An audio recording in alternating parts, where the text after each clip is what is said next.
Good morning. Let's learn about conductors in electrostatic equilibrium. Flippin' physics. Conductors are objects made from conducting materials where the charge carriers are free to move rather easily. However, when they are in electrostatic equilibrium, this means the charge carriers are stationary in the object. What is a charge carrier? What is electrostatic equilibrium? Okay. A charge carrier is a particle which carries a charge. These are often electrons, but they could also be positively charged or negatively charged ions. And a conductor is in electrostatic equilibrium when the charge carriers in a conductor have redistributed themselves and are no longer moving. Okay. Sure. Oh, electrostatic, meaning static, meaning not changing or not moving in this case, right? Yes, exactly. So there are several things you need to know about conductors in electrostatic equilibrium. First off, the electric field inside a conductor in electrostatic equilibrium equals 0. Bobby, what would happen to the charge carriers inside the conductor if the electric field inside the conductor were not equal to 0? If there were an electric field inside a conductor, the charge carriers would have an electrostatic force acting on them, and that would accelerate the charge carriers, and that would mean the conductor would no longer be in electrostatic equilibrium, right? Exactly. So by definition, a conductor in electrostatic equilibrium must have 0 electric field inside of it. Next, all excess charges are located on the surface or surfaces of the conductor. Let's use a solid conducting sphere as an example. Let's pretend there are 2 excess positive charges on the conductor, and they are located near the center of the conductor. Because they are like charges, the law of charges says they will push one another apart as far as they can within the conducting material. That will push the 2 excess positive charges to the outer surface of the sphere. In other words, both charges will end up on the surface of the sphere. But what if they are not like charges? What if one of the charges is positive and the other one is negative? They would be attracted to one another instead of pushing one another apart, right? If they were opposite charges, those 2 charges would cancel one another out and have a net charge of 0. Oh, then they would not be excess charges, right? Right, but why are they positive charges? I thought he said charge carriers are often electrons. They should be negative, right? Yeah, that is a good point. I choose to use positive charges here because they look better in the illustration. If I were to use negative charges, they would end up just looking like horizontal lines. I think this way is less confusing. Also, it is pretty typical in examples like this to use positive charges rather than negative charges. Okay. Also, I want to get back to Billy's question. Realize there likely are a very large number of charges on this conductor I am illustrating. However, there are only 2 excess charges. All the other charges add up to a net charge of 0. The 2 positive charges I am showing are the only 2 positive charges which do not have an accompanying negative charge. That is what makes these 2 positive charges excess charges. Oh, that makes sense. Thanks. You are welcome, Billy. Now, if there are 3 excess positive charges, the electric force will again push the 3 charges as far away from one another as possible. This means all 3 excess positive charges will end up on the surface of the sphere. And if there are 4 excess positive charges, the electric force will again push the 4 excess positive charges as far away from one another as possible. As before, this means all 4 excess positive charges will end up on the surface of the sphere.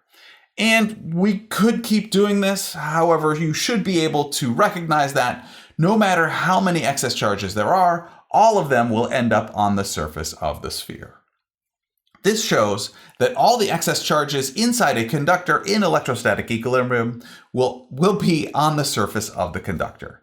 And remember, the electric field inside all conductors in electrostatic equilibrium is 0. Sure, that makes sense. So, if I instead make this a thin spherical conducting shell in electrostatic equilibrium, the charges are a sphere of charges, and the electric field inside the thin spherical shell of charges is still 0. Notice this means anything inside a conductor in electrostatic equilibrium is shielded from all external electric fields. This is called electrostatic shielding.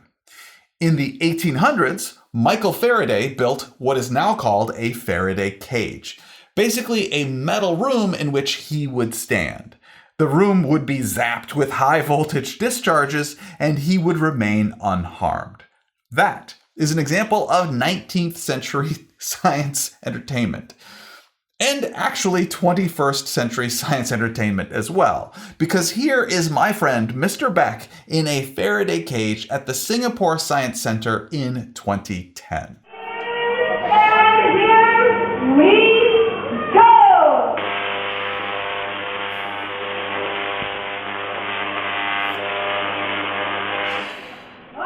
Today, an automobile approximates a Faraday cage and should protect you from a lightning strike because the charge should not go inside the vehicle and instead flow in the outer metal surface and metal frame of the vehicle. Cool. Okay, let's go back to the solid spherical conductor in electrostatic equilibrium.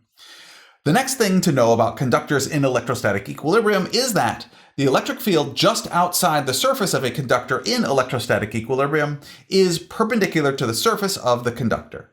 Again, using a solid conducting sphere as an example, if we zoom way in on the surface of the sphere, it becomes a line of charges with zero electric field on the side of the charges, which is inside the conductor, and an electric field outside the conductor, which is perpendicular to the line of charges and therefore perpendicular to the surface of the sphere. Mr. P? Yes, Bobby? Why did the charges get smaller when you zoomed way in on the surface of the spherical conductor? I mean, the charges should stay the same size, right? I think you missed an A. It's way in. Oh, sorry. Way in. Better? Yeah. Okay.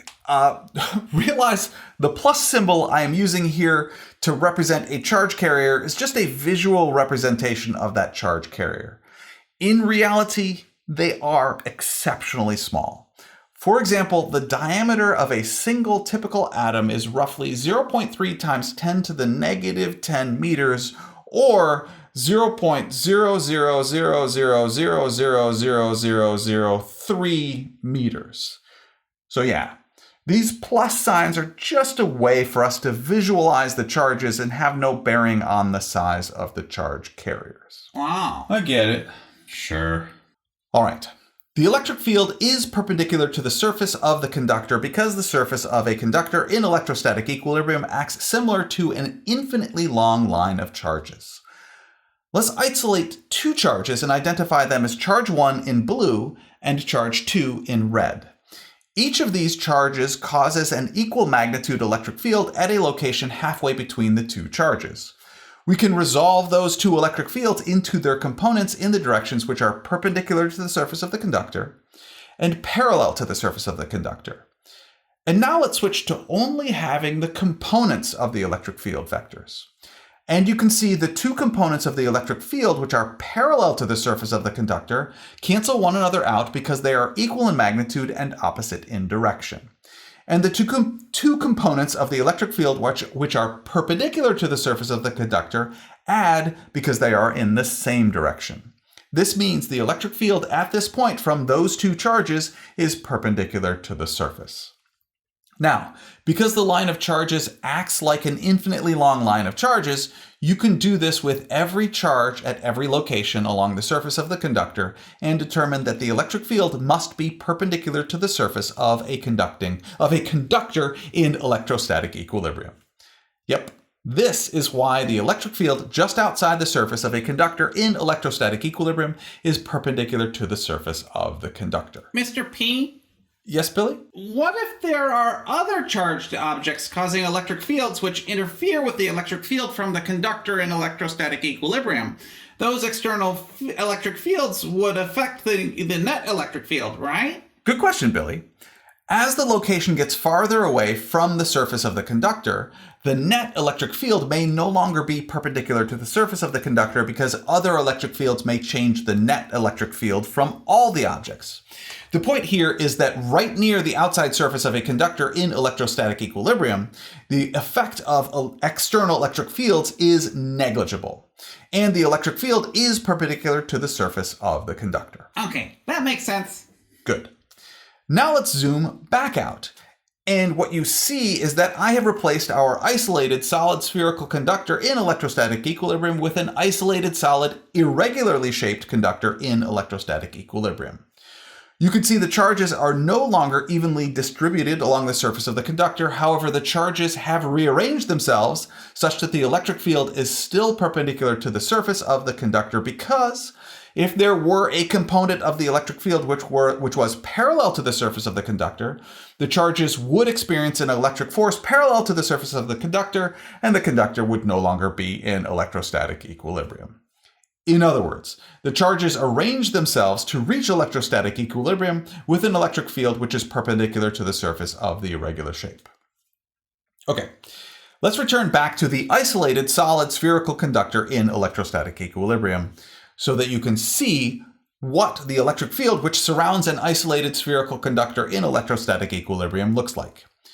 You can see the electric field is perpendicular to the surface of the conductor and extends straight out from the spherical conductor in all directions, decreasing in magnitude as it gets farther from the sphere. Hey, that looks just like the electric field which surrounds and is caused by a point charge. Is it the same electric field? Absolutely, yes. The electric field outside of and created by an isolated spherical conductor in electrostatic equilibrium with excess charge Q is the same as the electric field which surrounds and is created by an isolated point charge with the same charge Q. In other words, if I have an isolated point charge with a charge of Q, it will have an electric field surrounding it with a magnitude equal to Coulomb's constant, K, times charge Q, all divided by r squared, or the square of the distance from the location of the point charge to the location of the electric field.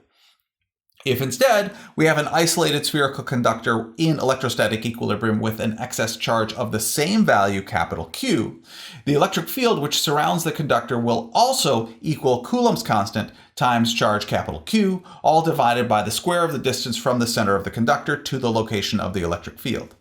However, the electric field will only exist outside the conductor in electrostatic equilibrium because the electric field inside a conductor in electrostatic equilibrium is zero. Again, they both have the same charge and therefore the same electric field outside the radius of the conductor in electrostatic equilibrium. Now, let's switch to talking about insulators. Insulators are objects made from non-conducting materials where the charge carriers cannot move easily. For this reason, insulators in electrostatic equilibrium behave differently than conductors in electrostatic equilibrium. The excess charge of an insulator is not located on the surface of the insulator. Instead, the excess charge of an insulator may be distributed throughout the interior of the insulator as well as at the surface. Does that mean insulators in electrostatic equilibrium can have electric fields inside of them? That is correct, Billy. Yay. The electric field within an insulator may have a non-zero value, and if the charges are evenly distributed throughout an isolated spherical insulator of excess charge Q, it will create the same electric field outside of the spherical insulator as an isolated spherical conductor of the same excess charge Q in electrostatic equilibrium, and of course an isolated point charge of charge Q. Wow, that is pretty cool. If the charges are evenly distributed throughout an isolated spherical insulator of excess charge Q, it will create the same electric field outside of the spherical insulator as an isolated spherical conductor of the same excess charge Q in electrostatic equilibrium. And, of course, an isolated point charge of charge Q. He just said that. And I repeated it. Sure. Yeah. Thank you very much for learning with me today. I enjoy learning with you.